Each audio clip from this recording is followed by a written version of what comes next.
Olá, bem-vindos ao podcast Utopia Brasil. Aqui a gente já está, se você está no primeiro podcast aqui novo, uma novidade para você que assiste podcast direto, o nosso podcast já está no futuro.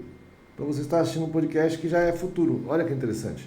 Você não está em 2025, e é porque você está assistindo em 2025, tem gente assistindo em 2026, 2027. Então cada um assiste no ano que estiver. Surgiu uma tecnologia nova que transmite do futuro para o passado. Então, se você está assistindo agora, nós estamos já aqui em 2030 e nós temos uma novidade, uma coisa boa para você, uma coisa maravilhosa. O Brasil deu certo, gente. Olha que coisa conhecida, olha só. Quem diria, hein? Ninguém estava imaginando que o Brasil ia dar certo e deu certo. Nós estamos aqui contando para vocês como que aconteceu esse verdadeiro milagre, que eu sei que o pessoal em 25 estava muito pessimista, né? O pessoal fica achando não vai dar, tá muito chato, mesmo papo, mesma coisa sempre. E, na verdade, deu certo, o Brasil realmente deu certo. Então nós vamos aqui conversando com pessoas, contando como que elas ajudaram neste processo do Brasil dar certo e melhorar o mundo. Estamos aqui com o Rodrigo Moraes, que é o nosso idealizador, nosso criador, nosso ideário. Ele foi um cara que mais elaborou o ideário. E o Rodrigo, quem é você? Por que você foi tão importante para salvar o Brasil? Conta para nós, quem é você, Rodrigo? Olha, Newton, quem eu sou não importa. Eu sou um generalista. Homens como eu, em tempos normais, provavelmente seriam bêbados, seriam pessoas sem futuro.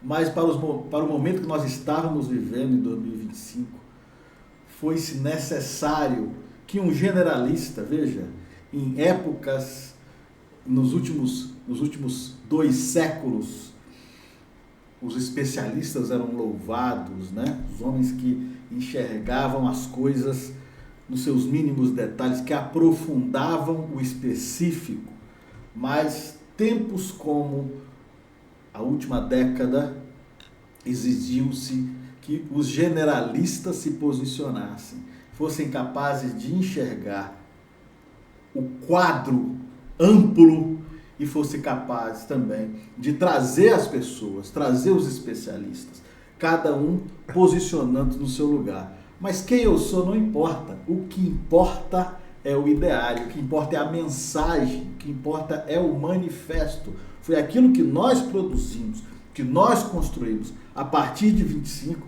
para chegar agora em 2030 e o Brasil está, finalmente, o gigante não só acordou, mas o gigante se levantou e assumiu a sua postura, sua posição, aquilo que foi profetizado. Você sabe muito bem disso, porque você anda entre profetas.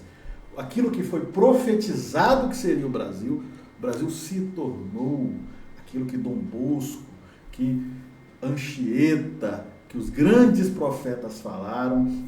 O 5º Império Mundial chegou. Graças a Deus. Que delícia, gente. Vocês estão em 25, não tem ideia como é viver num lugar onde tem realmente liberdade de todos os tipos, liberdade espiritual, liberdade poética, onde as pessoas aprenderam, essa revolução da educação foi muito importante, né? Aprenderam a tornar a sua vida uma obra de arte. Você vive hoje em dia de forma muito mais poética. E o Rodrigo é um exemplo de pessoa formada. Se você que estiver aí dos 25, estiver procurando algum caminho, quiser ser mais, né, generalista, mais profético, formado na Escola de Profeta Tropical da Utopia Brasil. Ele fez aí o seu TCC imaginando o futuro, e o futuro que ele imaginou aconteceu, porque a gente ensina você a imaginar futuros e fazer os futuros acontecerem. E o futuro que a gente imaginou deu certo. Então me conta mais como é que foi esse processo todo. Você, lógico que você não quer falar muito quem é você, mas me conta o seguinte, você foi uma coisa interessante, generalista, me conta qual característica pessoal até você acha que ajudou você a ter a coragem de ser tão doido e comprar essa briga em 25. Porque na verdade existe, ele foi também método do aluno do método IPI, né, que a gente criou o método IPI, não sei se você lembra, o IPIREI, que era baseado no IP do Marçal. A gente criou o IPIREI, ele fez a imersão IPIREI, e quando ele acabou a imersão IPIREI, ele realmente criou pirou e inventou o novo Brasil, que hoje deu certo. Me conta aí características, também, o que você quiser, fala o que você quiser. Olha, Newton, Eu acho que o que me trouxe aqui, eu poderia dizer, foi uma série de coincidências. Lá em 2008, por exemplo, eu me vi enfiado na campanha do Barack Obama, trabalhando, obviamente, você era de direita, pesquisa. Pô? Você era de direita naquela época, não era? Eu não sou nem de direita e nem de esquerda, eu sou da mamãe. Mas, e também estive, por coincidência, no Egito durante a Revolução Colorida e vi tudo aquilo acontecer. Em 2013, eu estava ainda fora do Brasil, mas eu vejo um movimento e eu, então, percebo que aquilo que estava acontecendo no Egito estaria acontecendo aqui, estava sendo imposto aqui também. Voltei para o Brasil e comecei a me aproximar das pessoas certas, até que participo ali daquele processo, Milton, do governo, da campanha de Bolsonaro. Mas antes disso, 2013, 2015... Você montou a chapa do PSL? Como é que foi? Sim, mas antes disso, o mais importante foi ter passado por todo o processo de agendamento, de modulação da população. Ali foi se produzido uma direita, uma modalidade de direita, uma modalidade que hoje nós podemos chamar de sismogênica. Foi se imposto um processo sismogênico, que é uma ferramenta, a partir de uma teoria antropológica, da ciência que produz celeuma, divisão na sociedade. Então se produziu uma divisão na sociedade, produziu-se uma ala ideológica artificial, e essa ala ideológica foi capaz de, a partir dessas instâncias de agendamento, caixas de ressonância, os ressoadores, a produção, por exemplo, dos vasos comunicantes, a produção, então, de sensibilização na sociedade. Você modula a sociedade. Para quê? A partir de instâncias antropológicas, medos, esperanças, valores, morais, religião, você molda, modula, conduz.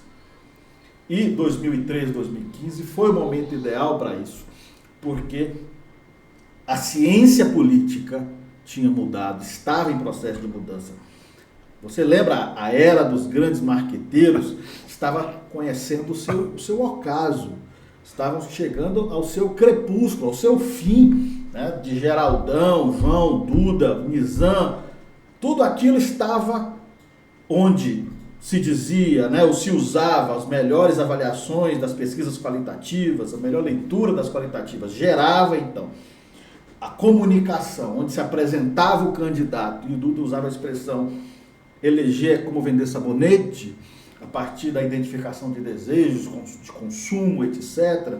Então você tinha ali o eleitor, e aí é muito importante entender isso, aquilo era um eleitor que a cada 4 anos olhava na televisão, escolhia o melhor produto e sabia que depois de 4 anos ele poderia escolher outro. 2013 a 2018 nós tivemos um novo paradigma no Brasil. Esse paradigma, a gente pode chamar ele de psicopolítica.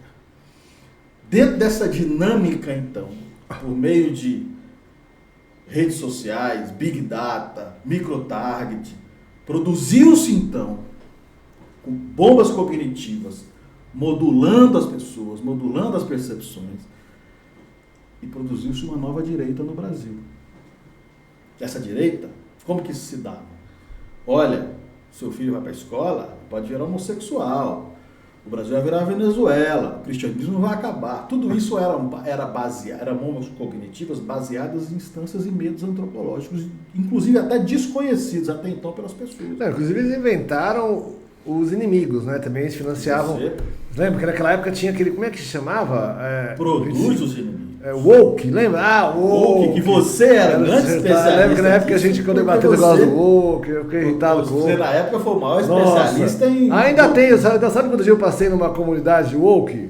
É uma comunidadezinha pequena agora. Uma tribo hoje, né? Viraram uma espécie de tribo, tal, eles se encontram, é bonitinho até, eles fazem aquelas coisas, são meio sérios, né? Meio chatos. Mas virou uma minoria, assim, uma seita. Hoje, em 2030, né? Isso uma seita. O woke um museu, né? É um museu, até interessante, o pessoal. Eu tenho uma saudade, assim, tadinhos. Sofrem muito os wokes. Mas eu lembro que eles fizeram essa conflito, né, mano?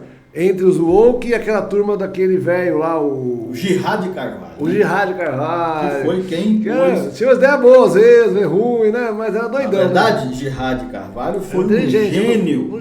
Não como filósofo, mas como um operador de agendamento. Como um implantador, um agente local, por assim dizer, desse agendamento que a gente chama de neotradicionalista. Então, chamar então, aquilo a gente estava de dividido direita lá entre neotradicionalismo e identitários. E a gente chamava de esquerda e direita, né, 2025. Chamar né? de esquerda e direita era um erro. Aquilo nunca foi direita e nunca foi esquerda. Identitarismo. E também não era nem conservador nem nada. O pessoal era... O que eles eram? Identitarismo, exatamente. Identitarismo e neotradicionalismo foram dois grupos produzidos artificialmente por forças geopolíticas. Muita grana botaram, né? O identitarismo, por exemplo, surge a partir de muita grana das fundações, as grandes fundações vinham para o Brasil. Fundação Ford, por exemplo, você queria fazer um doutorado no Brasil, você entrava pelos editais da Fundação Ford, que foi quem pautou isso dessa maneira, e para você queria fazer um doutorado sobre poesia, você tinha que se adequar aos critérios do identitarismo, seja ambientalismo, seja negro, seja homossexual. Né? Lembro que começaram a inventar um negócio, tinha um pessoal que pesquisava, isso é 25, gente, outro dia, hein? Mas poucos anos. Estavam pesquisando matemática trans. Eles começaram a falar que o trans tinha uma outra matemática, um negócio praticamente maluco. Perfeito. Que até naquela seita que eu fui do dia, ainda tem lá o pessoal. Pois é, isso era usado. Então, como dentro de uma dinâmica daquilo que a gente chama de guerra neocortical. Guerra neocortical. Que bota medo em vocês. Era uma ferramenta de guerra. Basicamente é bota medo em você.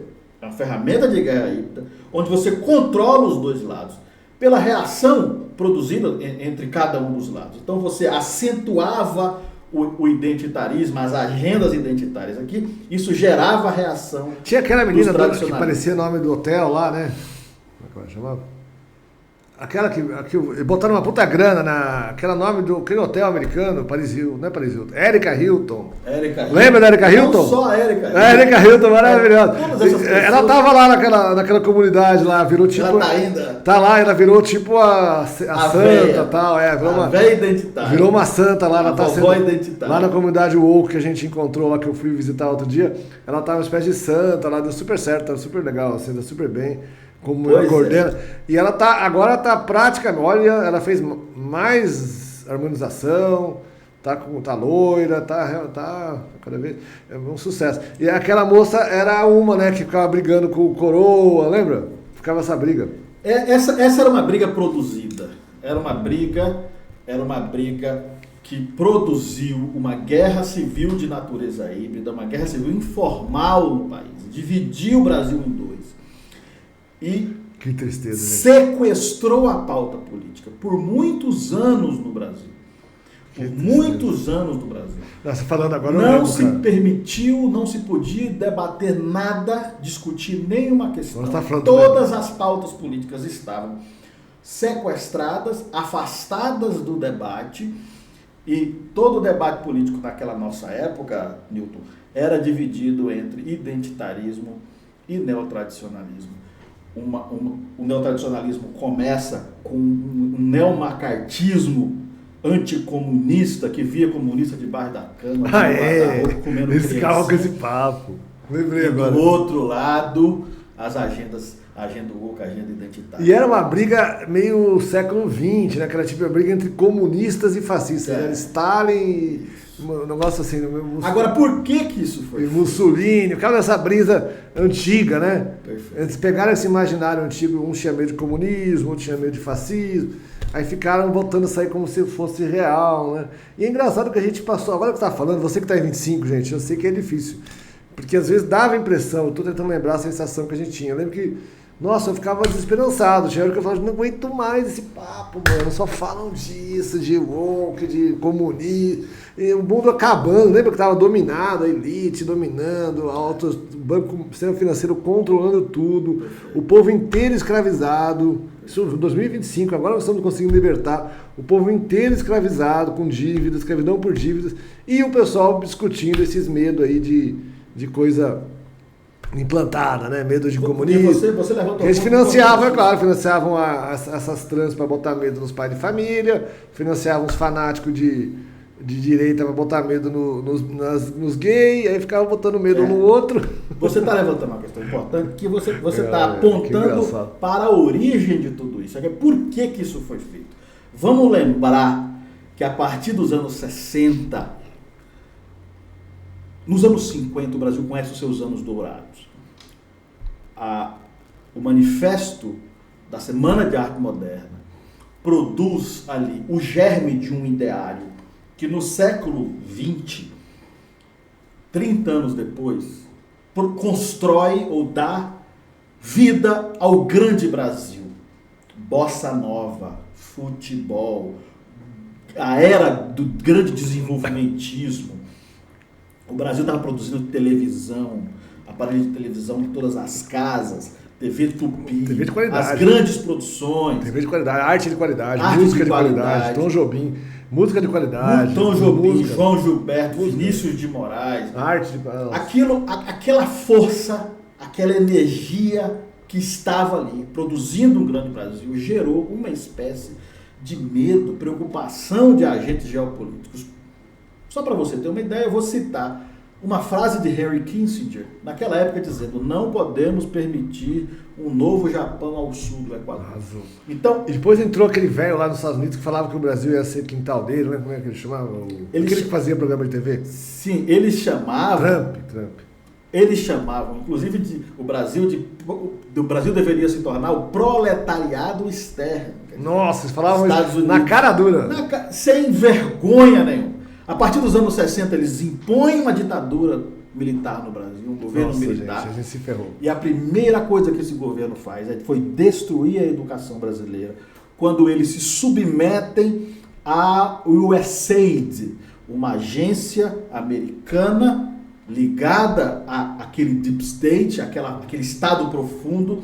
E a primeira coisa que eles fazem é destruir a educação por meio de 1967, os acordos MEC-USAID. Isso... Nossa, é antigão, assim. Eu lembro que eu ouvi falar ali. Só da... Eu chamava de Band-Aid ou azeite, você não lembra aquele negócio lá? Quando aquele maluco lá das naves, o Elon Musk começou a combater ela em 25. Em 25, eles você que tá em 25, tiram... Na verdade, eles sequestram o orçamento do USAID, porque em 25 começa um novo tipo de imperialismo. Um novo tipo de imperialismo que, na verdade, eu vou chegar ali. De 60 para cá, de 60 para ali, para 2020 e 2025, nós temos um modelo de colonialismo sobre o Brasil, que era o modelo que impunha esse progressismo, a democracia liberal, o neoliberalismo, a liberalização, entrega das riquezas por meio das privatizações, etc.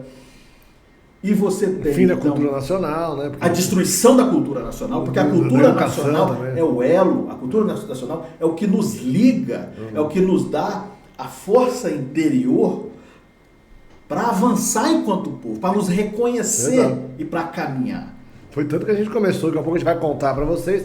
Em 25 a gente começou via cultura, via a revolução. Você fazendo assim isso como pelo Utopia Brasil. Assim como 22 começou com cultura, também a gente começou com cultura. Sempre começa pela cultura. Então nós estávamos então divididos ali, só tinha idiota. Você lembra que também, eu acho que surgiu, né, aquele negócio do Nelson, Revolução dos Idiotas, né? E eu acho que aquela dominação, eles tinham muito cuidado em selecionar gente medíocre. Não sei se você lembra, o Brasil começou a ser dominado por medíocres. Os medíocres, o sistema foi favorecendo cada vez mais medíocres. Se você está em 25, gente, você tem essa impressão de que o mundo é medíocre. É porque é mesmo. Eles deram o poder para os medíocres. Lembra que tinha aqueles presidentes lá, Ficaram dois medíocres. Lembra, 25, tinha gente que acreditava no Bolsonaro. Bolsonaro e Lula. Tinha gente que acreditava no Lula. Que loucura. Tinha gente que acreditava. Que tempos tenebrosos. As pessoas acreditavam. Que vergonha. Eu tinha um amigo meu que defendia o Lula claramente, tinha um outro que defendia o Bolsonaro, mas defendia mesmo. Assim. Apaixonados por política. Tadinho, não, eles tinham muito medo, porque basicamente, não sei se você lembra, era assim, quem defendia o Bolsonaro é porque tinha medo do Lula. Quem defendia o Lula é porque tinha medo do Bolsonaro. Era mais baseado no medo do que na capacidade de grandeza. Era como se os presidentes fossem uma espécie de goleiro, né? Tá sempre defendendo seus valores.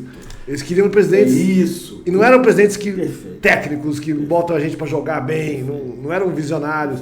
Eram presidentes muito pequenos. Operava-se... Pessoas pequenas, medíocres. Operava-se essa... E veja, lembra que na época dos marqueteiros... Ninguém falava que eles eram medíocres. Na época dos marqueteiros, você tinha então a modalidade de eleitor. De 2013 em diante, você, a partir dessa psicopolítica, você gera não mais eleitores, você gerava militantes, no sentido militarizado. Esse homem, essa mulher, na verdade, que aderia a um desses lados, ele estava ali lutando pela sua própria vida, ele lutando... Então, se você não for visceralmente contra o Bolsonaro, o Brasil vai acabar porque os fascistas vão dominar. Se você não for visceralmente contra Lula... Eu tinha dó das pessoas. Então era pela negativa, era pelo não. Era sem nenhum projeto de país. Qualquer coisa que você falava, numa época, 25 de papo da extrema-direita. Extrema-direita! Eram todos reacionários. Direita e esquerda era reacionário. Sim. E reativos. Muito medo da inovação, muito medo novo. Todo mundo com medo de tudo, lembra? Essa medo que era... Falta de esperança. Dois elementos psicológicos eram usados. O medo e a desorientação. Pela avalanche de consenso, pelo bombardeio de informação, pela treta, pelo outrage, como Steve Bannon na época dizia.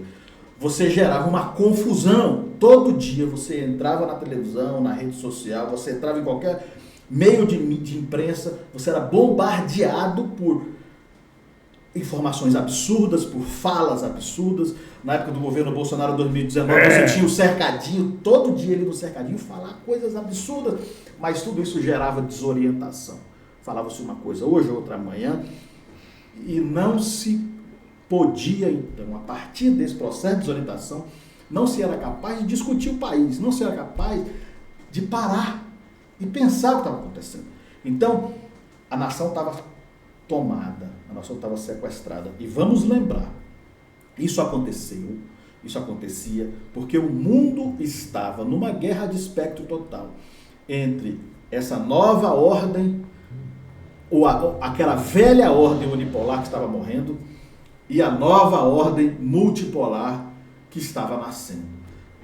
Essa mudança do eixo geopolítico, então, Newton, ela começa a mudar, a se alterar. Só que essa alteração em relação ao Brasil, ela tinha sido feita para manter as coisas como estavam. As mudanças que estavam sendo propostas, impostas geopoliticamente, era um jogo de sombras. O Brasil estava fadado, naquele momento, seja com Biden, seja com Trump, a ser quintal, a ser bolsão colonial, a ser alimento, né? A gente sempre foi controlado por essas forças, por assim dizer, ocidentais, globalistas ou neoliberais. Ali a esquerda chamava de neoliberalismo, a direita supostamente chamava de globalismo. Eram as mesmas forças que impunham sobre o Brasil um controle neocolonialista. Essa era a grande questão. E ninguém percebia, né? E ninguém 25 conseguia pessoal escapar disso. Totalmente dominado, ninguém percebia que estava dominado. Ninguém conseguia escapar disso. Como é que a gente conseguiu? Me conta aí, como é que começou o processo? Isso primeiro começa pela... Nós começamos isso, você vai lembrar, pelo Instituto Mais Brasil.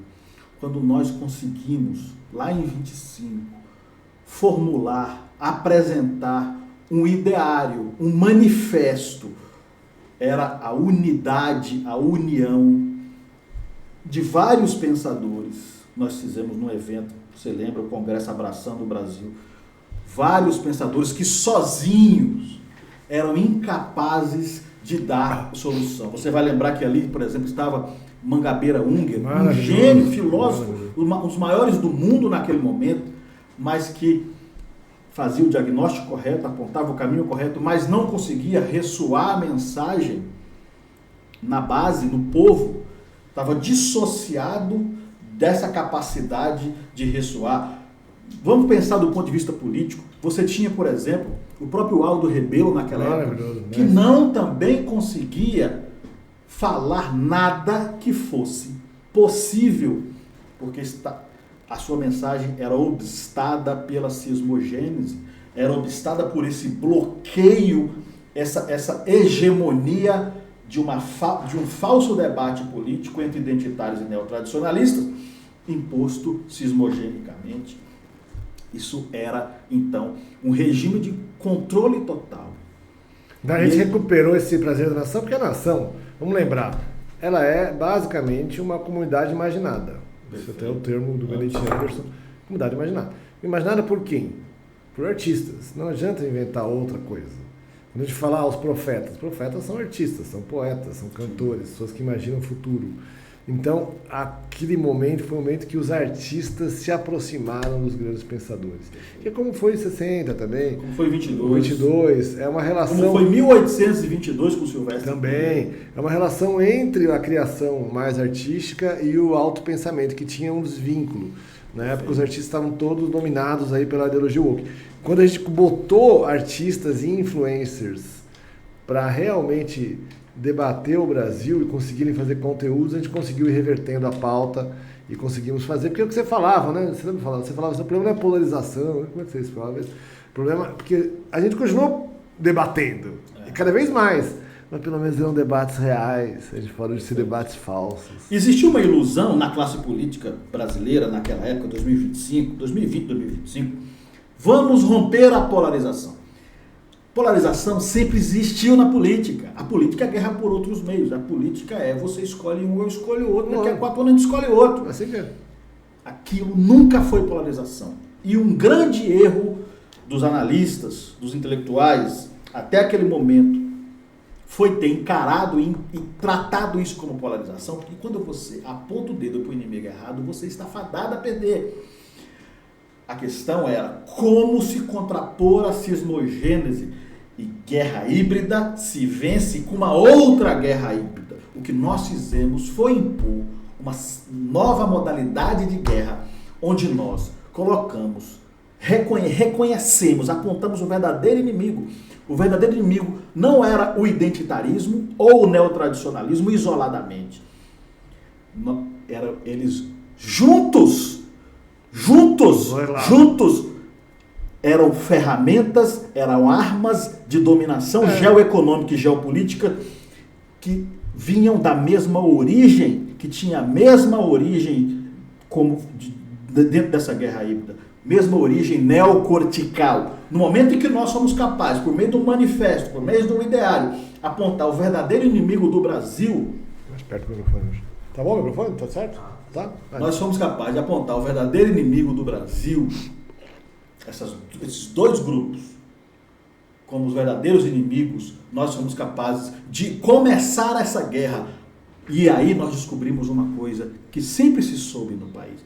Desde o Morro do Castelo, em 1821, quando 2.000 brasileiros, vassalos dos portugueses, não queriam aceitar José Bonifácio como ministro e queriam que Dom Pedro voltasse para Portugal, e que foram amotinados no Morro do Castelo. E 10.000 brasileiros nacionalistas foram lá, meteram o chumbo e botaram eles no navio e mandaram de volta para Portugal. Nós sabemos que existem duas ideologias políticas no Brasil. Nós redescobrimos isso em 25. Existem os entreguistas e os nacionalistas. Todo o resto é conversa fiada. Ou você tem, por exemplo, a direita naquela época, era liberaloide, de perna aberta. Vamos entregar tudo porque o brasileiro é corrupto, o governo é corrupto. Vamos entregar nossas riquezas para o grande capital, para a Faria Lima, para Wall Street. para as big techs, vamos entregar, porque nós somos incompetentes para fazer a gestão. Nem toda a direita. Tinha gente da direita que era soberanista, em favor da nação. Claro, claro. Então, tanto que eu comecei a melhorar com gente da direita. Claro. Na esquerda também tinha nacionalista. Tinha nacionalista. Só que esse grupo, dentro da dinâmica cismogênica, eles estavam silenciados, estavam impedidos de levantar a voz. Não tinha, naquele momento, diante do sequestro da pauta, capacidade de expandir esse discurso. Mas a partir do momento em que nós somos capazes, então, de apresentar para a imprensa, por meio dos artistas e por meio dos intelectuais, apresentar para a imprensa um manifesto unificado desses valores. Aqui eu lembro, a gente criou a imprensa nova, porque aquela imprensa da nós época... pautamos, nós mudamos a pauta política. Mesmo a imprensa vassala, ela estava sendo obrigada a debater nos nossos termos. Sabe que outro dia eu vi a Globo, estava no canal a cabo lá, tem a Globo ainda, acontece, ainda tem. A TV Globo. Ainda tem ela, né? Ainda tem, agora virou um canal a cabo lá, tá legal, assim. Dizem que já chegou a 1% de audiência e tal. Tá se recuperando, perdeu a relevância. 2030. Que pena, né? Foi uma pena, uma empresa que dava certo no começo. Impressionante como uma empresa... E teve uma era de ouro nos anos 80. Produziu coisas maravilhosas. Eu lembro do Morte e Vida Severino, do Chico Buarque, aquele musical maravilhoso. E acabou refém dessa aí, né? Se entregou a empresa, acabaram com a empresa e outras empresas nacionais só para pegar o capital estrangeiro e ficar vassalos da ideologia. No caso, a Globo era o woke, tinha outros que eram vassalos neotradicionais, ficaram ali vassalos, né? Entregaram a empresa. Era a guerra artificial imposta. Mas aí a gente conseguiu repautar e libertar. Eu lembro que o negócio começou a funcionar uma vez quando a gente começou a fazer o concurso de puto. Não sei se você lembra disso. Conta pra mim. Que eram as pessoas putas. A gente começou, porque a gente sempre, o puto era sempre usado, é o Bolsonaro fez o tipo do puto, né? Mas a gente democratizou a puteza. Todo mundo começou a mostrar que eu estava bravo! Eu lembro que você fez aquele depoimento teu de bravo, foi muito legal. É porque o que realmente as pessoas não estavam aguentando mais. Tem uma hora, então a puteza revela essa situação, que o pessoal, no fundo, sabe como é que é as pessoas normais? Quer trabalhar, né, viver a sua vida, ninguém quer pensar em política a priori. Ninguém está com saco de pensar em política. Geralmente quem pensa em política é os mais chatos, pessoas mais normais não pensam. E a gente conseguiu trazer a turma normal, você lembra? A turma que não estava mais querendo votar, que não era fanatizado, a gente conseguiu puxar, eu lembro que boa parte ali daquele ideário foi atacando, a gente conseguiu na eleição de 26, os votos nulos e brancos. A gente reconquistou... O BAN, brancos, abstenções e nulos, nas últimas eleições, desde 2016, estavam no índice de 40%, Nossa. que a gente chama de alienação política, ou seja, Nossa. 40% da população, chegando a quase 50%. Eu lembro que 26 já foi, 26 a gente reduziu para 20, conseguiu trazer 20% da população, que foi o grande diferencial da eleição. Por que isso acontecia? Por quê? E esperamos que em 2030 agora, na eleição, que agora estamos à véspera da eleição de novembro de 2030, novo presidente do Brasil, com candidatos fortíssimos nacionalistas, graças a Deus, várias opções boas, e nessa vai ter 3% de abstenção, vou chutar. Você lembra? Porque o nível de engajamento da população está muito grande. Mas 26 a gente já reduziu a abstenção em quase metade. Perfeito. Com as nossas campanhas mostrando que tinha esperança na nação. Porque a nossa mensagem tinha apelo para os verdadeiros anseios, as expectativas inconscientes do nosso povo.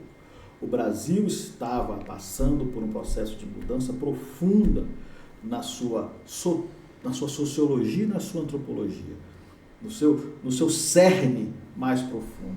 Você vai lembrar que sociologicamente o país estava numa transição entre um país católico para um país evangélico pentecostal.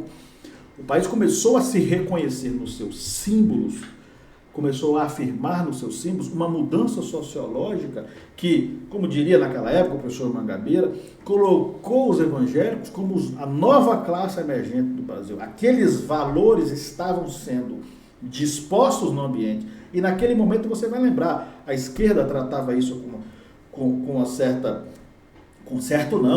condescendência pura, com elitismo, um preconceito até.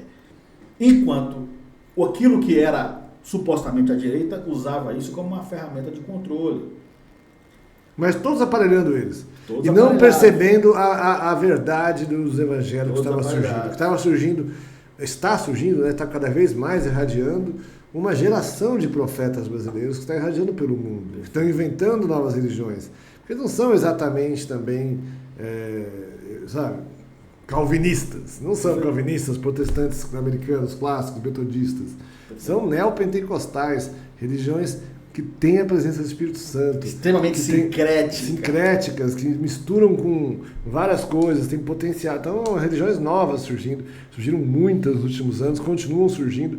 E isso realmente... E a gente tinha esse preconceito também, né? Que vinha muito daquela esquerda racional. Intelectualista, né? Inteligência. Inteligente. É um preconceito não só com o religioso, como com a ideia de que a política não tem a ver com religião. Isso é uma viagem, né? Que obviamente a política tem a ver com religião. Isso não sempre teve. Sempre teve. A partir de 2025, de onde já tirar a ideia que não tem? 2024, 2025, a gente observou o movimento onde... Você lembra que eu disse que o novo eleitor de 13 era o eleitor militante, militarizado. Militante no sentido militar. Militonto também. A partir de 2024, você tem uma transição para a modalidade dos fiéis. O eleitor passa a ser uma espécie de sectário, de seita, de fiel. Ali ele não estava mais defendendo o Brasil, ele estava defendendo a sua salvação eterna. Sim. Essa modalidade começa a se dar a partir de 2024. Não, e o pessoal zomba disso, mas é um livro de transcendências. E em momentos de crise e de mudança de era, como nós estamos vivendo faz alguns anos já, ainda estamos aqui em 2030, exatamente no auge da mudança de era, o povo precisa de profetas. Perfeito. E o profeta reimagina o mundo de outra forma. E a gente estava preso na imaginação. Lembro que o sonho do Lula era comprar geladeira e carro usado. O sonho da década de 70, da periferia da década de 70, e que as pessoas não passassem fome. Ou seja, as pessoas com potencial de transcender, o cara está pensando em umas coisas arroz e feijão. O cara está num nível, a gente está querendo, sabe, imaginar o mundo futuro com IA e o cara lá naquelas coisinhas lá da década de 70. E o Bolsonaro também. Eu lembro que a disputa na época era engraçado, que era uma disputa entre quem queria voltar para 88, que é a nova república, que supostamente era o ideal, a nova república, que maneira, que era o Lula, a esquerda queria voltar para 88, e quem queria voltar para 68. 64. Então ficava discutindo, o Bolsonaro queria voltar para 64, bom mesmo era 64, o outro não, bom mesmo era 88, mas gente, nós estamos em 2020, nós estamos precisando e ninguém conseguia, e não tinha nem esse assunto do futuro. Lembro que a gente começou esse assunto, foi bem importante quando a gente começou a fazer esses podcasts na época também, para as pessoas voltarem a imaginar o futuro, que as pessoas não conseguiam imaginar. E aí ficava preso naquela coisinha de defender o passado para voltar a um suposto anos dourados, né? Que tinha vários anos dourados de 60. Eu posso te dizer que sempre 40 anos atrás é melhor. Claro. O pessoal queria voltar para o presente porque era melhor, porque ele comia uma mulher, era mais jovem. Aí o velho sempre quer voltar para o passado. Então tem que se libertar os velhos, né? Quando a gente conseguiu libertar a imaginação dos velhos, falou, gente, o futuro vai ser melhor ainda que o passado. Nosso ideário, você lembra, estava baseado em 3 pressupostos simbólicos: a cruz, a espada e a enxada. Eu falei da cruz, falei dos evangélicos, da nova sociologia brasileira. Não vamos esquecer que na espada, 2 grupos importantes.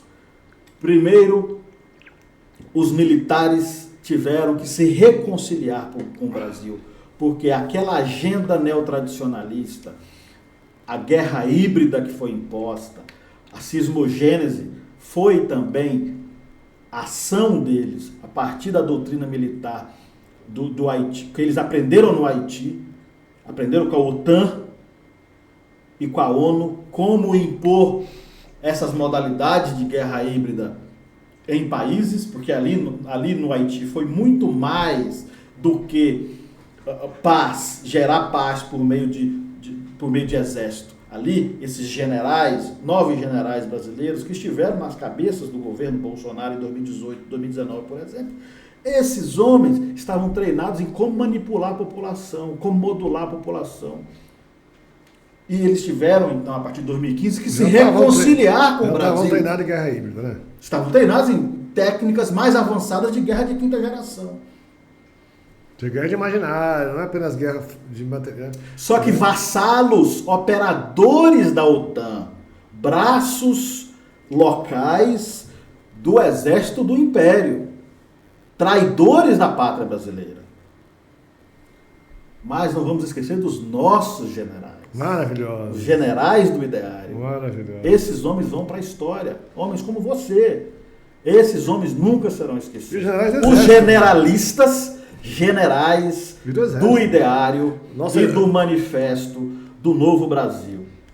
Aí, não, no Exército teve uma galera. Eu lembro quando a gente começou a fazer os cursos dentro do Exército, aliás, falando de nação, foi bem importante, né? Perfeito. A gente recuperar a nação brasileira lá dentro do Exército, formando as novas categorias, mostrando a harmonia, né? Que o Exército sempre foi um lugar democrático que permitiu pretos, índios, sempre foi um lugar que teve a nação brasileira lá. Né? Rondon teve no Exército. Quando a gente tem nomes assim, a história do Exército Brasileiro é uma coisa maravilhosa. Então quando a gente recuperou essa história, ele conquistou. Mas e tinha os guerreiros, não sei se você já ia falar isso, que foi uma grande sacada, quando a gente percebeu que nessa nova era, nessa era da informação, da comunicação, os artistas têm que ser guerreiros. Também, são profetas e generais. Artivistas. Artivistas da nossa época. Eles têm que ser performances, né? Quando a gente percebeu que, na verdade, tipo, São Francisco é uma performance. Uma pessoa que consegue criar fatos poéticos, que abrem a pensamento, que transcendem o momento. E quando a gente começou a ensinar os artistas a criar essas coisas, começou a ter conteúdo que viralizava. Então os artistas já tinham essa visão de serem guerreiros para libertar o povo brasileiro. Perfeito. Essa foi bem importante. Perfeito. Essa aliança dos artistas, essa consciência do artista como guerreiro. Interessante que você fala de artista. Eu não estou muito entrando nessa área, porque essa é a sua seara, né? Você foi o grande expoente da Utopia Brasil. Mas ali, aqueles generais, os generais dessa nossa guerra híbrida, dessa nossa guerra nacionalista contra as duas forças de dominação geopolítica, identitária e neotradicionalista. Os nossos generais foram eles que deram o caminho e fizeram e permitiram que os intelectuais do ideário, Bresser, Risério, Mangabeira e todos que estiveram ali participando, foram eles que conduziram o processo e deram luz, deram rota para as ideias dos intelectuais. Então a caça sacerdotal dependeu naquele momento, foram carregados nos ombros pela nossa casta guerreira, pelos nossos generais da guerra, dessa nova guerra que nós impusemos em defesa do Brasil. Mas eu falava dos três símbolos. E aquela aliança... vamos concluir. Vou concluir os três símbolos. Eu falava dos três símbolos metafísicos que fundamentaram o ideário. A cruz, a espada e a enxada. Naquele momento, Newton, nós estávamos compreendendo como o Brasil também mudou do ponto de vista, por assim dizer, antropológico, no sentido de que até então os nossos antropólogos, os nossos sociólogos analisavam o homem do interior, o homem continental. Existia, historicamente no Brasil, uma divisão dos dois Brasis, lá do Jacques Lambert. Os nossos sociólogos sempre olharam como homens do litoral que eram, a partir de categorias sociológicas importadas da Europa, analisava o nosso homem do interior, o nosso homem interiorano, o nosso caipira, o nosso sertanejo, como objeto de estudo, com afastamento. Mas a partir de 2020, o agro, o homem do interior, o homem caipira, o homem sertanejo, essa mistura entre caipira e sertanejo, que são duas coisas diferentes, mas que no interior do Brasil formavam um tertium genus, uma terceira coisa. Esse homem se identifica, ele ganha autoconsciência, a consciência de si. Começa, claro, como uma agenda econômica, o agro é o motor do Brasil. Você vai lembrar lá em 2015, você falava, o agro é o motor do Brasil, é quem paga as contas, etc. Começa como um despertar do ponto de vista econômico, mas passa gradualmente a se reconhecer como o caldo cultural fundamental e profundo. E os nossos sociólogos começam então a avaliar o Brasil a partir de novas categorias que não as categorias europeias de divisão. Exato. Não, e esse momento todo realmente é aí que está surgindo, que a gente está... O homem brasileiro, a civilização brasileira, né? A civilização brasileira vai surgindo desse encontro mesmo, né? Eu lembro que eu mesmo, na hora que você estava falando, eu estou nesse processo de estudo do Brasil profundo. Começou, por exemplo, com a minha mãe mesmo, que é uma dona de casa, né? Brasil profundo, às vezes, está na tua própria casa. Aqueles valores daquela senhora, aquela sabedoria popular, né, da minha mãe foi muito importante quando eu comecei a prestar atenção nela. Começava muito do meu pai, que era utópico, intelectual. Eu sempre fui influenciado pelo meu pai, mas eu não tinha percebido a sabedoria da beleza, da brasileiridade, a sabedoria do detalhe, do cotidiano, daquela afetividade que vem portuguesa, né? Aquela afetividade portuguesa, aquele carinho. Tem muita sabedoria no homem comum brasileiro, né? Eu não tinha percebi ali, comecei com a minha mãe, mas daí foi esse processo do interior mesmo. Eu lembro que começou a surgir aqueles líderes que vinham do centro, né? Que sempre teve líderes que eram do São Paulo, Rio, Máximo Minas, ficava essa, né, repúblicazinha lá dos três. De repente começou a vir líderes que eram do centro-oeste mesmo, ou do nordeste, do sertão, do Brasil profundo. Pessoas que tinham aqueles valores do Brasil profundo. Eu lembro que para mim foi um retorno que na época a gente chamava conservadorismo, né? Na verdade, no sentido de ter alguns valores básicos que você tem que ter claro e não negocia. E isso também tem mais firmeza, essa firmeza do sertanejo antes de um forte. Perfeito. Essa firmeza o povo brasileiro redescobriu em si. Realmente foi muito bonito, mas temperado pela malandragem do litoral. Que o litoral tem aquela tradição da malandragem, que a gente ficava com o problema da malandragem, que é o homem sem caráter, uma cunaíma, que realmente é uma porcaria ser sem caráter. Daí a gente começou a perceber que a malandragem não é obrigatoriamente sem caráter, que ela pode ser uma ginga para o jogo social.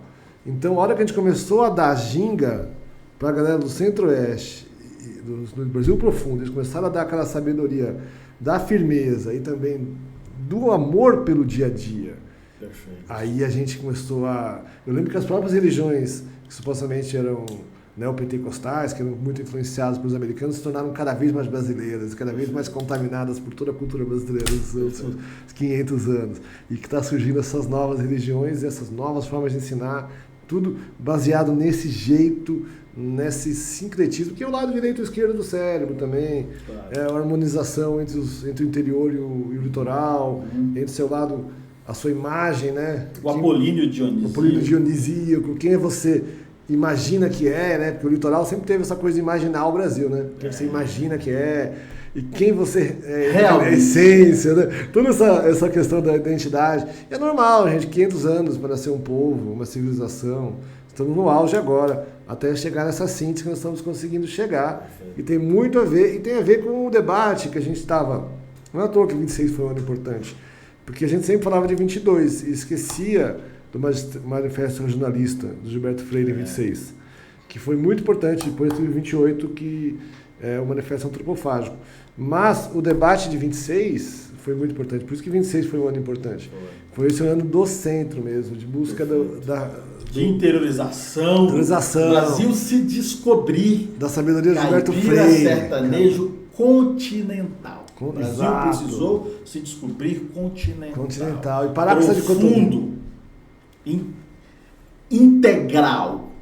Isso foi foda, isso foi maravilhoso. O amálgama do novo Brasil. Eu lembro que o nosso bloco de carnaval com os tipos, que cada vez está mais sofisticado, ajudou muito nisso, né? Com esse tipo sertanejo, tipo caipira, você poder representar esses tipos brasileiros que vêm do Darcy Ribeiro, mas não só, né? Nos estudos todos de população brasileira, de cultura. A hora que a gente conseguiu representar eles de novo e brincar deles no carnaval, acabou dando também essa consciência na festa, no jogo. Perfeito. A gente sintetizar essa cultura brasileira. Perfeito. E descobrir quem a gente é, o que a gente quer fazer mesmo, né? Porque a hora que a gente descobre o que a gente quer fazer, ninguém derruba nós, meu filho. A hora que você descobre o que você quer fazer, enquanto povo, qualquer povo, na verdade, a hora que descobre o que quer fazer, ninguém derruba ele. Mas no caso do povo brasileiro, com esse tamanho, né, com essa diversidade, com essa sabedoria, o povo mais sincrético, mais miscigenado da história, então o pessoal chama de raça cósmica, né? 2025, é realmente o surgimento da raça cósmica, de um povo novo que sabe viver ao mesmo tempo na disciplina, ao mesmo tempo no prazer, ao mesmo tempo no lúdico, o fim dessa dicotomia, que é a chegada do paraíso na Terra e do Quinto Império. Então, é esse jeito. Por isso que o mundo todo está interessado em nós agora. Então, se você está assistindo agora, gente, em 2025, nós estamos aqui em 2030 contando como é que está o Brasil, e está uma maravilha, mas está cada vez melhor, a gente ainda nem conquistou tudo, sabe? Continua com problemas sociais, tudo, mas nós estamos exportando amor e alegria, está todo mundo interessado em nós, nossas empresas começaram a prosperar, nossos filmes prosperaram, nós estamos com conteúdo exportando para o mundo todo, nossas igrejas, nossas escolas, os métodos educacionais que surgiram nos últimos anos estão irradiando pelo mundo já em 2030. E a eleição agora, nós temos vários candidatos maravilhosos com essa eleição agora em 2030. Eu lembro que 2024, vocês estavam Lula, Bolsonaro, lembra aquele negócio? Agora, gente, nós temos vários candidatos maravilhosos, assim, as pessoas estão debatendo política de uma forma, assim, impressionante, e temos, eu tenho uma, eu tenho outra, por exemplo, está tudo certo, todo mundo discutindo muito ricamente a nação brasileira, temos certeza que quem ganhar vai ser bem bom. Então, 2020, tudo isso veio dessa sabedoria de quem é a gente, né? Começa quem é você, pô. A década de 2020 depois você discute que foi uma década onde o mundo descobriu que o século XXI era o século do Brasil. Sim. Os fundamentos filosóficos mais importantes daquela época, e ainda são, eu vou citar, por exemplo, Sloterdijk, o filósofo alemão, que dizia que esse novo século era o século de quem tinha capacidade de inventar e de inverter, transformar pela inversão, pela criatividade, até os alemães sabem pela rebeldia. E vamos lembrar do grande Buck Fuller, né? O grande inventor e visionário dos anos 70, que inventou o eixo geodésico, por exemplo, e um dos maiores inventores, um dos maiores visionários. Ele tinha um livro muito bom que ele lançou lá nos anos 60, que chamava Manual Operacional da Espaçonave Terra. Ele dizia, olha, a Terra é um pedaço de pedra girando em torno do espaço. Que legal. Tem recursos limitados, só que ela foi dominada nos últimos séculos pelos grandes piratas. Vamos lembrar que a forma como os ingleses conseguiram destruir a grandeza do Império Português no século XVI e no século XVII foi por meio da pirataria. Vamos lembrar de Francis Drake, o primeiro grande corsário, filho bastardo de Elizabeth I, que por sua vez era filha bastarda de Henrique VIII, com Ana Bolena. Foi a forma que os ingleses perceberam e aprenderam e descobriram para impedir a grandeza do Império Português depois da Escola de Sagres, né? A ínclita geração, certo? Veja, Newton, o regime político, geopolítico do mundo, a partir do século XVI até esse século, era o regime dos grandes piratas. Buck Fuller fala o seguinte, todos os regimes políticos, econômicos, impostos, serviam naquele momento para justificar a pirataria no mundo. E nós, brasileiros, éramos as maiores vítimas dos piratas. Ingleses e os seus próprios, a sua extensão imperial dos séculos seguintes. Os americanos, que era quem estava no centro desse processo geopolítico de domínio global, de mundo unipolar. E, na verdade, espiritualmente falando, está na essência da nação brasileira quando as ordens iniciáticas se separaram, né? Perfeito. E aí teve a versão inglesa, porque a gente sabe que é os nossos amigos aqui, os templários, né? E os templários criaram o sistema bancário na Idade Média, e aí teve a versão inglesa, que deu nos americanos, sim, nos piratas, de Londres, no capital financeiro, etc, etc, que é eu considero o lado ruim da força, claro. Assim, e a versão portuguesa, que é a galera da Ordem de Cristo, que é outra galera. Que essa galera foi lá criar a Ordem de Cristo, justamente São Bernardo e tal, culto à Virgem Maria, e é a galera que realmente criou uma civilização de amor. De verdade. E de amor e de possibilidade de diversidade. Baseado em fundamentos metafísicos, os fundamentos corretos e não da pirataria. Exato. Mas aí eu falei da felicidade absoluta. Eu falei do Buckminster E aí Fuller. realmente tem a ver, só fechando, tem a ver, porque é o povo que surgiu, está no Agostinho da Silva, né? Que surgiu em Portugal, antes dos templários chegarem, por isso eles foram para lá, mas a tipo de idade média que tinha em Portugal era uma idade média muito misturada com o Oriente. Então já era um país de fronteira, porque tinha a invasão dos mouros. E aquele tipo de sabedoria do mouro misturada com a cristã, surgiu uma nova civilização, que é uma civilização que é a civilização do momento, que é o que mais o Brasil precisa, que o mundo precisa. É esse Portugal daquele século, que os templários depois continuaram irradiando. Então nós, na verdade, isso é a parte espiritual, descobrimos que, na verdade, nós estávamos nessa tradição. E a hora que a gente descobre, a tradição aparece, né? Porque essas coisas, quando você conecta, ele aparece. E aí, quando a gente conectou com essa energia, aí a gente começou a alinhar mesmo e resolveu esses falsos dilemas, né? Entre exército e liberdade, por exemplo, entre município e entre federação, entre interior e litoral. Todos esses falsos dilemas nacionais, a gente conseguiu entender a síntese, que é esse povo que ao mesmo tempo é disciplinado e ao mesmo tempo é lúdico. Por isso que ele gosta de militar. Porque o povo brasileiro, por que o povo brasileiro sempre quer um militar no poder? Porque ele sabe que ele é tão louco que é bom ter um pai bravo. O povo brasileiro tem essa sabedoria. Eu já reparei isso, você já reparou? O cara é mais louco que um Batman, ele quer um cara autoritário. Por que ele quer um autoritário? Porque isso não é bom. Para manter a ordem dentro desse processo criativo, lúdico. Exato, porque a gente só, isso nessa linha, que a gente ficava acreditando que o debate era entre conservador e progressista, que é um absurdo. Porque, na verdade, sempre vai ter mais gente mais conservadora e gente mais progressista, todo mundo tem na tua cabeça um pouco de conservador, um pouco de progressista, nós temos isso. Perfeito. Aí que você falar, o progressista na época era o woke, mas não é progressista aquilo, que era o woke, aquilo é seita, fanática. Ou o conservador é um chato, não estou falando disso, estou falando de conservadores normais, não... Sim. Nem woke, nem conservador normal e progressista normal. Essas pessoas sempre tem gente que é um pouco mais. Eu tenho amigos um pouco mais conservadores, 70, 80, 80. Cada um tem uma porcentagem. E a nação também é assim. Claro. E essa coisa é o debate. O debate é esse, que está na bandeira. E sempre vai ser. Que é o debate ordem e progresso. Claro. Não é ordem ou progresso. Não é conservador ou progressista. Não, é ordem e progresso. A ordem é o conservador, que garante as regras básicas da civilização para ninguém encher o nosso saco e começar a rediscutir coisas que não dá para rediscutir. Estavam rediscutindo, tinha que ter perdão, tá discutindo quem que é homem, quem é mulher, tá discutindo umas coisas. Fala, gente, já dava discutido isso aí, já dava para avançar. Então tem o conservador para garantir o básico e tem o progressista para estar aberto à inovação divina. Porque esse é o negócio, né? O mundo está acontecendo. Então, ou a gente é criativo ou não é. Então, tem a coisa que é coisa plantada, mas tem coisa plantada exteriormente, mas tem tendências progressistas que não são plantadas, são Deus mesmo, Deus social. É da sociedade. Sociedade. Eu falo Deus, a sociedade se organiza diferente. A tensão entre perene e progresso. Perenidade e progresso. Surge muda o tipo de trabalho. Sim. Então você tem que ter uma nova sociedade, novos valores, tem que ter novos valores, novos jeitos de lidar. Você tem que saber mais ainda ser diversidade, porque mudou a tecnologia. E por que mudou? Porque, sei lá, eu falo que é Deus.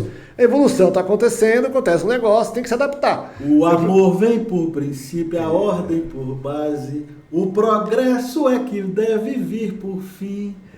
Esquecesse essa lei de Augusto Conte e foste ser feliz longe de mim. Noel Rosa. Essa dinâmica... Grande poeta que saca tudo. Ele é um gênio. E precisou ser resgatado. Ele é um... Como mestre, filósofo, né? Além de músico. Pensador do Brasil. E a música era esse motor e passa a ser esse motor. Sem a música, sem restaurar essas categorias, essas dinâmicas, sem trazer de volta Tom Jobim, agora que você falou, Vinícius, Lamartine e Babo, esse sem curso trazer esses caras, 25 não é foi possível. importante, Rodrigo. Esse curso foi importante. Que é o trabalho que você faz. Não, você quando você entrou, você ajudou Perfeito. muito, trazendo essa relação entre a arte e a política e a sociedade brasileira. Grandes intérpretes. Não é possível falar, Não é o Rosa como intérprete reconstituir da esse nação. novo Brasil sem você reconstituir essas categorias, essa linha cultural em todas as áreas. É o cânone, né? É o cânone. Isso aconteceu É o que a gente também quer conservar. em 22. O que a gente quer conservar. Em 1922, coisa assim. Aconteceu. Manifesto. A semana foi Semana da Arte Moderna. O modernismo nasce ali como uma discussão sobre as categorias artísticas, antiparnasianas naquele momento. O parnasiano era o woke da época, resumindo a história, era uma ideologia importada que não se adequava à nação brasileira. Eles eram modernistas, mas eram ancestrais futuristas, porque eles recrutavam tanto com o antropófago mais indígena, mais matriz do indígena, quanto com o futurismo do português. Então eles dialogavam com a dicotomia entre passado e futuro, que é a arte tropical até hoje. É isso que a gente defende. Então, e esse pensamento que a gente defende, que é o pensamento que faz você ser um inovador, mas criar uma tecnologia que seja uma tecnologia que tenha a ver com os hábitos ancestrais. Que nós estamos aqui fazendo uma tecnologia de quê? Bate-papo na fogueira, basicamente. Claro. Inventaram uma tecnologia É a roda de conversa. chamada podcast, que antigamente era bate-papo na fogueira. Aí a galera fica lá na fogueira TV vendo aquele bate-papo. Recuperou o bate-papo na fogueira. Então, uma tecnologia foi criada porque necessita. Essa capacidade que fez a indústria brasileira bombar. A ciência brasileira, essa coisa prática do brasileiro. O brasileiro é um povo prático, né? Desde o começo, ele muito se vira, gambiarra. Eu lembrei que eu estava falando do Banco Essa coisa toda da criatividade com a gambiarra fez... Você voltou numa coisa que eu esqueci de terminar. Você me trouxe de volta para uma coisa que eu estava falando quando eu falei do Buckminster Fuller.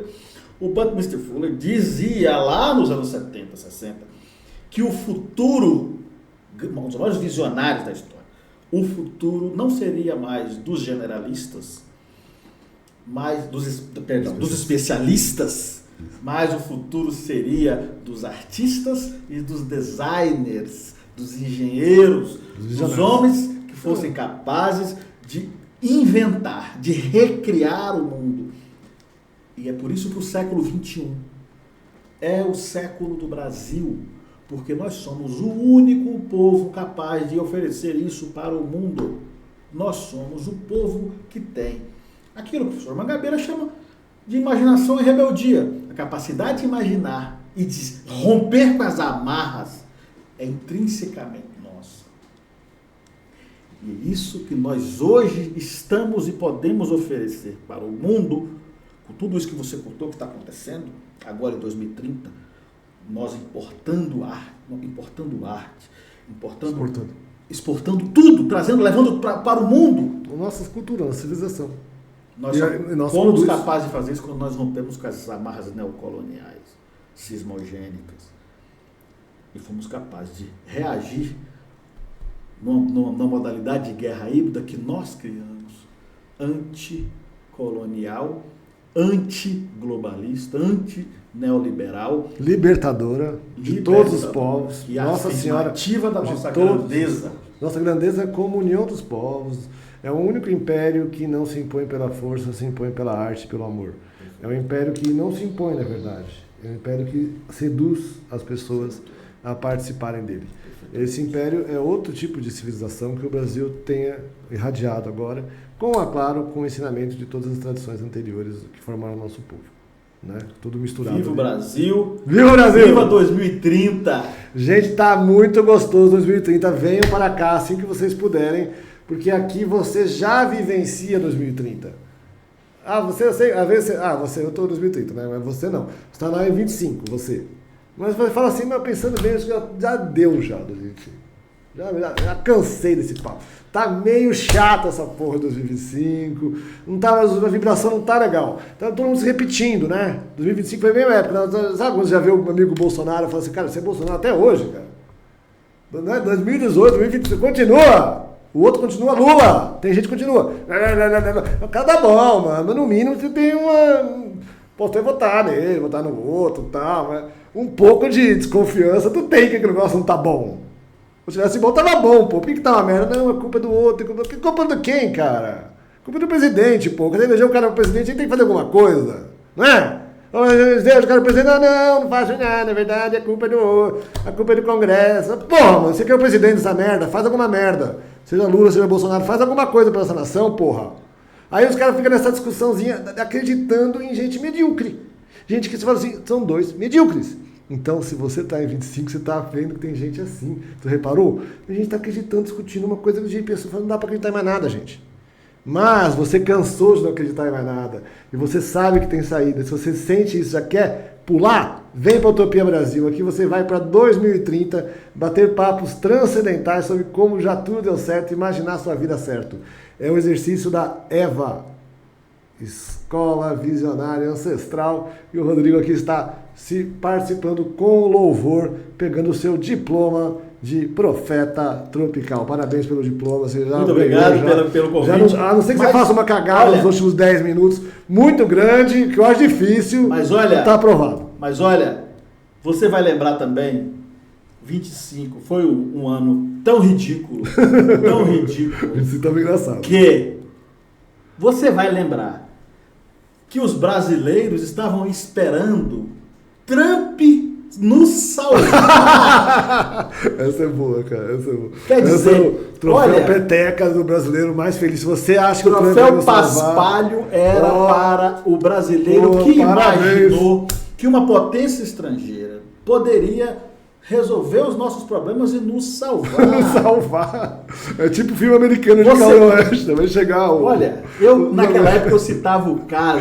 Vai chegar a cavalaria. Eu citava o caso da queda do Império Visigótico, lá no ano 711, né? Quando dois reis disputando a Península Ibérica, dois reis visigóticos irmãos disputando a Península, um dos reis teve a brilhante ideia de convidar os muçulmanos da África, do norte da África, para entrar na península e resolver o problema, e vencer a guerra por ele. O que os muçulmanos fizeram? Eles não só derrubaram o outro, como tomaram a península inteira. Eles ficaram 800 anos para serem expulsos da Península Ibérica, só foram expulsos em 1492 por Isabel de Castela. Então, o último, né? Eu não sabia. Quer dizer que agora veja, o fiasco português ali começou com essa cagada deles ficarem brigando entre primos. Os visigodos, sim, claro. Tipo agora. Ainda não existia. Tipo agora. Nós estamos ainda brigando não existia nós. O Império Portucalense, né? Não existia ainda Portugal. Não, nós estamos brigando entre... Não, mas assim, nós estamos brigando aqui na nossa nação, eu acho o Bolsonaro uma merda, você acha... Aí os dois ficam brigando, o cara chega e toma tudo. Toma tudo. Que aí, dividir para reinar. A esperança de 2025 do brasileiro era: Trump, venha nos salvar. Sendo que Trump, impondo uma guerra comercial no mundo... Tinha outro que era o contrário, Trump é só vilão. Claro, chamando o mundo para um acordo de Mar-a-Lago naquela época, você vai lembrar muito bem, para reconstituir a questão do dólar, para reconstituir a multipolaridade, ou para se posicionar, inevitavelmente os Estados Unidos precisariam, naquele momento, reconstituir a ordem global para manter, mais uma vez... Você muda para manter as coisas como estão. O Brasil ali estava sendo visto como quintal. O Brasil ali estava sendo visto como mais uma moeda de troca que os americanos iam levar para a mesa para negociar com a China e com a Rússia. Assim como eles estavam fazendo com a Ucrânia. Então, tem 5, é outro dia. Cara, isso faz 5 anos. 5 anos. E esses brasileiros, diante disso, você lembra, tinha ministros do governo Trump falando que ia impor mesmo uma guerra, uma tarifa, ia destruir o Brasil, e os malucos aqui falavam: que maravilha, vem mesmo Trump, nos salva. Eu acho que isso foi até pior do que alguns anos antes tinham os bolsonaristas, os malucos, rezando pro ET, pedindo pro ET vir salvar. Eu acho que tem mais chance do ET salvar do que os americanos. Faz mais sentido pedir pro ET tem mais sentido do que pedir pra Trump. Gente, o ET, a gente não sabe, tem 50-50. Supondo que apareça, pode ser bom, pode ser ruim. Vamos objetivar. É uma coisa que eu não tenho ideia. Agora o Trump é certeza que é ruim, mano. Certeza, tipo assim, gente. Porque qualquer presidente americano. Não tô nem culpando o Trump em si. Eu tenho simpatia. Não é questão do Trump. Não é vilão, não é nisso. Ele tá no interesse dele, mano. A função dele como presidente dos Estados Unidos não é ajudar o povo brasileiro. Claro que não é o emprego dele. Muito pelo contrário. Não é que ele é um cara, respeita o emprego dele. Conheço ele, papo reto. Você acha que ele vai estar na presidência dos Estados Unidos? Vai ficar trabalhando para todo mundo? Ele não é do tipo, ele é do tipo que vai lá trabalhar para os Estados Unidos. Claro. Ele sempre foi assim. E isso é o Trump. Não é esse papinho furado do Obama fingindo que trabalha para todo mundo. Ou o outro lá agora. Aqui no Brasil também, né? O Lula quer salvar o mundo. O que você está falando, meu filho? Salvar o mundo? Salve-se a ti mesmo. O povo brasileiro tá na merda. O que você está falando? Não, eu estou um líder mundial. Não precisa ter líder mundial, não, meu filho. Fica líder aqui mesmo, que já estava bom. Entendeu? Nem aqui consegue ser, quer ser mundial. Então, essa brisa do líder mundial, né? O Trump não tem. Então, até por isso, o Trump vai defender o país dele. Não estou dizendo que ele é mal ou ruim, é o emprego dele. Claro. E o povo queria acreditar no cara que... E ele dava todos os sinais, cara. Ele dava, ele falava. O cara queria tomar a Groenlândia, mudou o nome do Golfo do México e assumiu o canal do Panamá justamente para reconstituir aquilo que se chamou anteriormente de doutrina Monroe. E começou a ser chamado em 2025 de doutrina Monroe. Uma talassocracia, um governo de hegemonia sobre a América Latina, onde a América Latina seria definitivamente, claramente, expressamente, diferente do modelo anterior, onde nós éramos subrepticiamente o quintal do império. Ali, a pretensão de Trump era declaradamente apresentar a América Latina como o seu quintal. Enquanto isso, o brasileiro desorientado, lembra que eu falei? A ferramenta principal de operação psicopolítica é a desorientação das massas. Desorientação e reorientação nos termos do opressor, daquele que impõe o regime. Nesse regime de desorientação, os brasileiros estavam lá. Trump nos salva do STF, que na verdade é um regime juristocrático que o Brasil sofreu, o regime de lawfare, desde o impeachment da Dilma, a prisão do Lula até a prisão de Bolsonaro, foi um regime imposto de fora para dentro também. Tinha esquecido do mesmo lugar. Das aristocracias. Foram eles que naquela época que os juízes viraram tudo, né? Viraram o Judge Dredd lá do gibi. Virou tudo. Eles faziam tudo, julgavam, condenavam, né? Ele investigava, instruía o processo, era o promotor, eu achava legal que eu tinha amigos de esquerda que concordavam. Falavam, não, é isso mesmo. Porque o povo não sabe. Resumindo, eles estavam dizendo assim, o povo só vota na direita, então o único jeito é você apoiar o STF mesmo para o STF fazer o certo. Assim, mano, se você acha isso, você é de esquerda, direita, pode até achar, mas assim, não vem falar que você é democrático. Você acha que o certo é o STF passar por cima do Congresso? Você acha isso? Mas pelo menos você admite que você não é democrático. O cara achava que ele era democrático. Porque aí, olha só, o cara... Não, ele não está sendo democrático, mas é para defender a democracia. O argumento era esse. Olha que loucura. Como é que pode chegar nesse nível? Isso que não aí estava a fraude. Mental.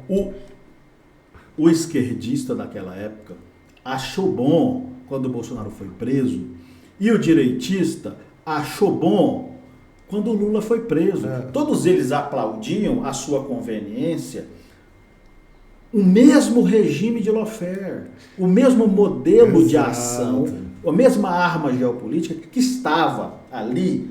Porque o que é juristocracia? Isso vem de um cientista político, Herschel, um cientista político canadense. Esse nome vem dos anos 90. E juristocracia significa um regime onde o poder judiciário assume a hegemonia entre os três poderes para impor a vontade de uma elite, tirando a decisão do povo, alienando o povo do processo político. Então, quando era conveniente destruir a Petrobras, a privatizar tudo, vamos prender o Lula, vamos empichar a Dilma, e todo direitista aplaudiu. Quando era conveniente afastar Bolsonaro para manter o mesmo regime de dominação, a esquerda aplaudia, sem perceber que aquilo era uma conspiração contra os dois grupos. Funcionou contra os dois, foi usado contra os dois e eles estavam tão desorientados. Surgiu aquele Moro, o outro juiz que foi candidato ganhou, né? Teve vários, 26 o juiz ganhou pra caramba, vários juízes ganharam. Então foi um momento que realmente começaram até a assumir mesmo, né? Mas é claro que foi o desespero, porque eles prefeririam ter ficado o resto da vida controlando apenas no judiciário, como era 25. 25 eles contavam só no judiciário. Agora, você está aprovado, porque é o seguinte, nós vamos já estar concluindo também, mas pelo seguinte, cara, isso que você fez agora, eu lembro que 25 foi muito importante, foi a primeira vez que eu lembro que eu vi um live do 25, e ali que eu me conectei, eu já te conhecia, mas falei, cara, essa aí acertou. E aí porque acertou assim, você revelou, você e mais gente, claro, mas por mim veio de você, mas revelou como que era. Que tem gente que fala, defende a democracia. Não era democracia, 25 é juristocracia. Então era um sistema lá montado, que ninguém entendia bem o que estava acontecendo, e ficava, lembra que eles prendiam a pessoa, mas também já dava erros jurídicos para poder soltar o que queria? Isso, perfeito. Então prendia o Lula, mas já podia soltar o que queria. Prendia o Bolsonaro, mas podia soltar o que queria. Então eles estavam sempre zoando com a população, tirando sarro da população. E a hora que a gente começou a entender que isso era tirando sarro mesmo, e começamos a botar isso nas nossas ficções, nas nossas comédias, nos nossos filmes, todo mundo começou a entender. Aí começou a revelar. A hora que revela, o sistema acaba. É isso aí. Ali acabou. Aí a gente voltou a falar, gente, a gente precisa recuperar o poder do voto. Perfeito. Quem vota é importante, não dá para ficar tratando isso aí como se fosse uma bobagem. Não dá para, né? Então a gente começou a recuperar o poder democrático real. Porque a grande questão da juristocracia... Então veio disso. A grande questão da juristocracia... Então é esse tipo de revelação que é a função do profeta tropical. Claro. E isso vem muito da... Desvelar os mecanismos inconscientes. E vem muito da visão do alto, que você falou no começo.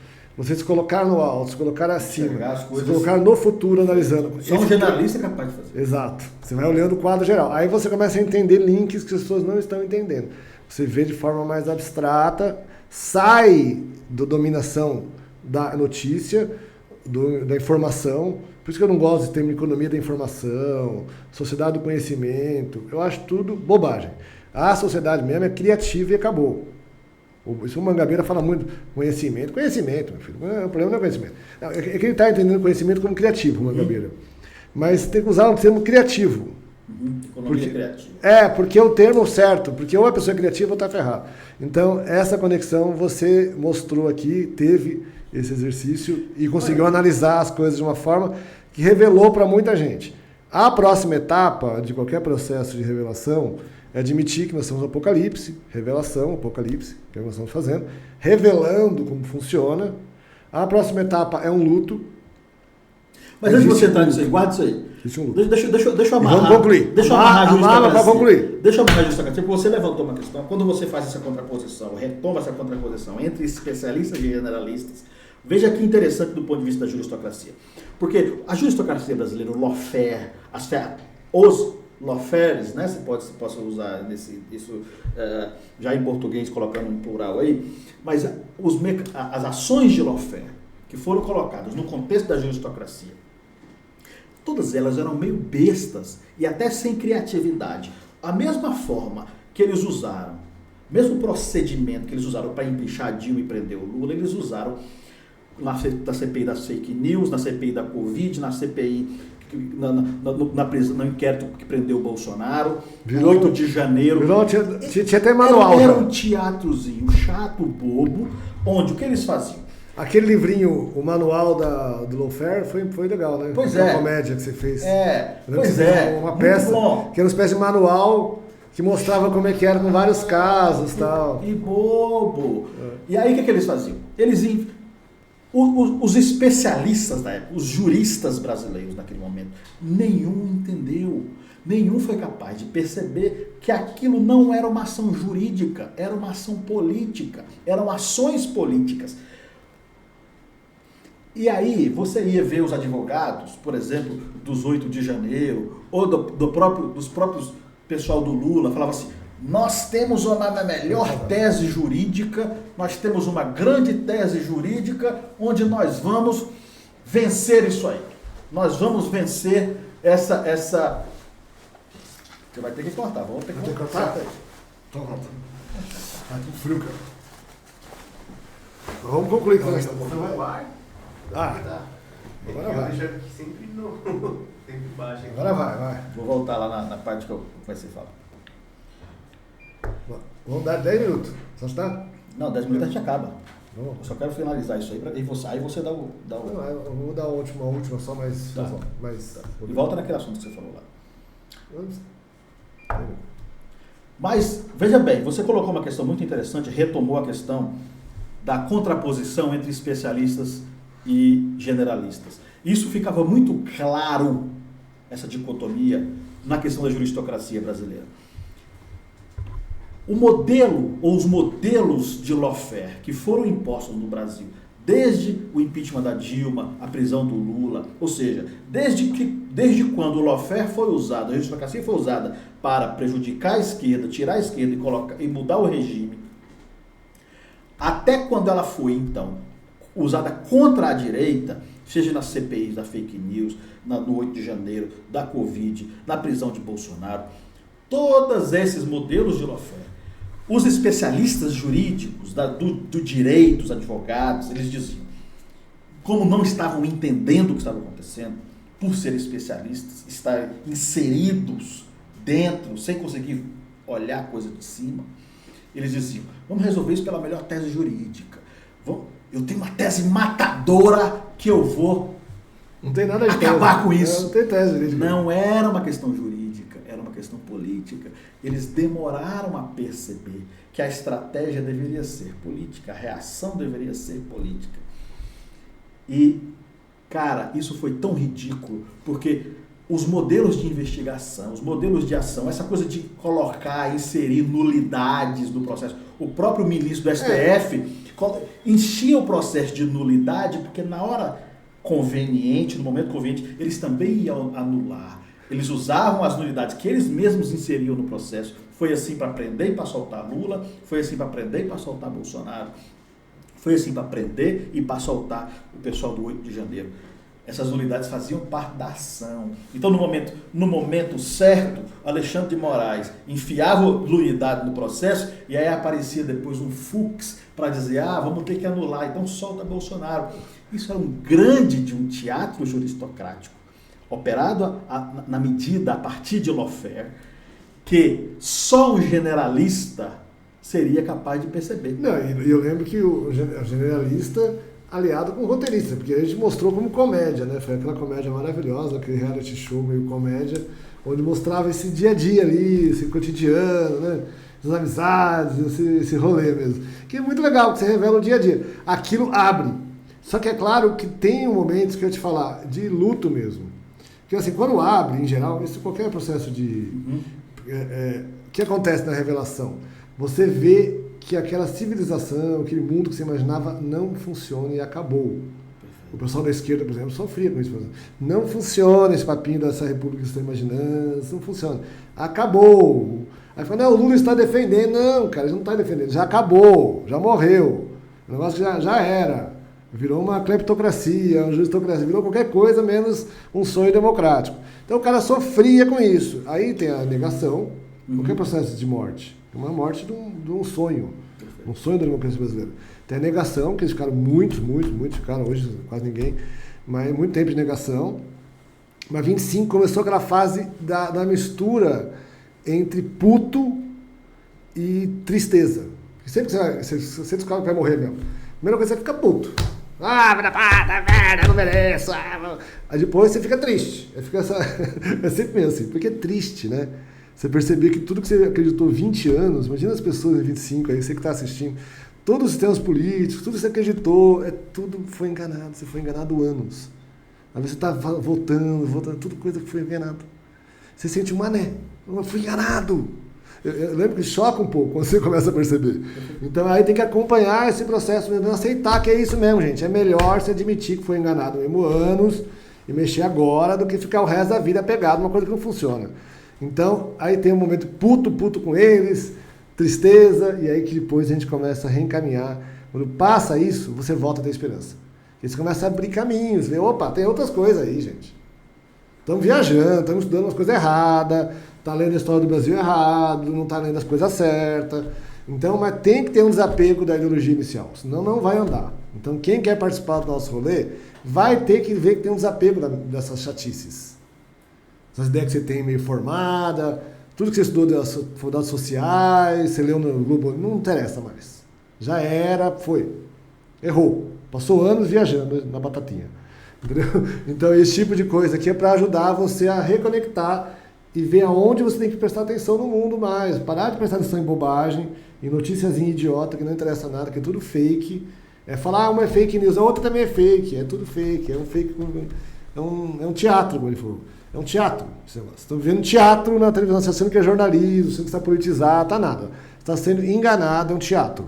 Então, se você quer revelar esse teatro, começar a ver como é que acontece para poder bolar um plano, aqui a gente ajuda você. Eu queria dizer como é que está a tua vida em 2030, só para entender melhor.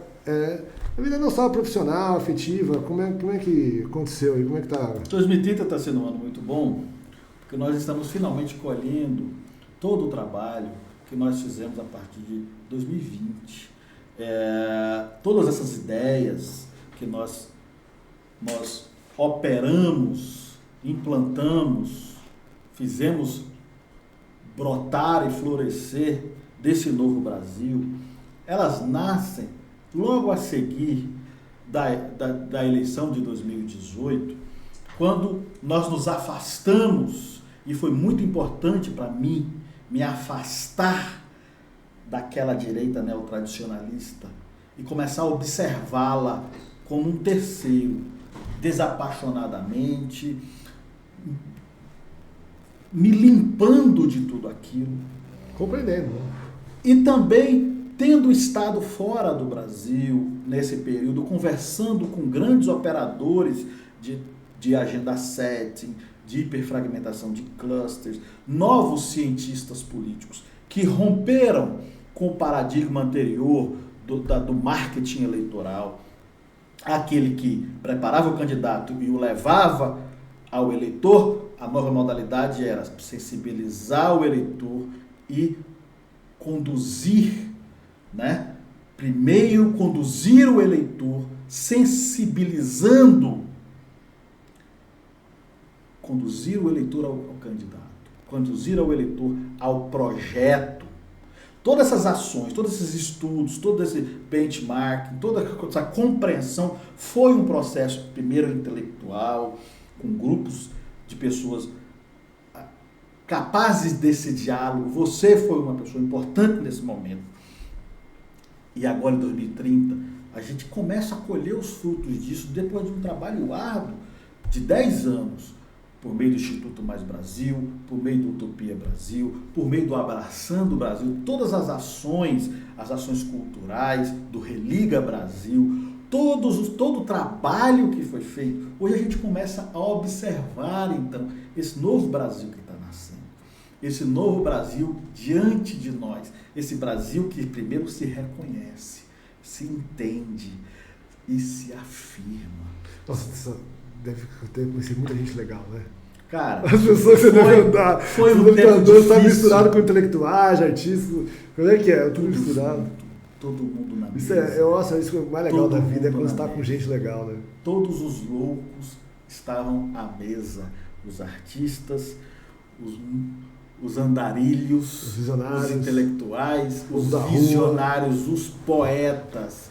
Foi a época onde o Lembra que a gente Brasil, botou um povo então, da rua na mesa também. o Brasil se valeu dos seus profetas, dos seus poetas, dos seus artistas, dos seus cantadores. O Brasil foi se redescobrir. O processo que nós fizemos nos últimos 10 anos, para chegar aqui em 2030, foi o processo de redescobrir o Brasil, nos redescobrir, rompendo com as amarras neocolonialistas, rompendo com o complexo de vira-lata, rompendo com todas essas forças que impunham sobre o Brasil ser a segurança alimentar, bolsão colonial de commodity, a população sendo usada como commodity de crédito, e o Brasil sendo roubado por piratas, predado pelos grandes piratas geopolíticos. E seus aliados locais. E os seus vassalos locais. entreguistas locais, que precisaram ser apontado dedo na cara. Tem que ser feito. Bolsonaristas, liberaloides, entreguistas, esquerdistas, identitários, entreguistas. Nós tivemos que meter o dedo na cara. Não tem jeito, gente. Esses processos tem que deixar claro quem é. Não tem como. Não sei é que foi. possível. Então ele parece pessoal, tal. Não é só pessoal. É porque tem que revelar, gente. Revelar. E é claro, a pessoa pode admitir também, né? Mas assim, não tem como não esconder mais. Todo mundo já sabe quem é entreguista e é bom deixar claro. No fundo, o Brasil só tem duas ideologias políticas, os entreguistas e os nacionalistas. 2025, os entreguistas eram a maioria.